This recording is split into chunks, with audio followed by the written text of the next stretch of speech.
With Glitch, you're part of the friendly community that will help you build the app of your dreams.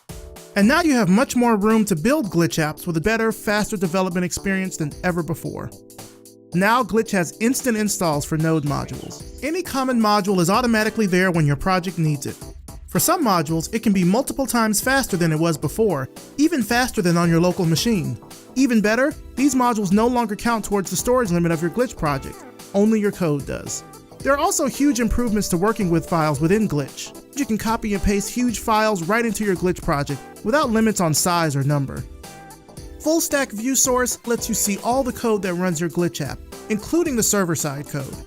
You can set breakpoints, step through your code, and see live code on both the client and the server. It's easier than ever to troubleshoot small problems in your app and get them fixed quickly without having to set up a complicated dev environment or mess around with logging things to the console. Try it out on glitch.com.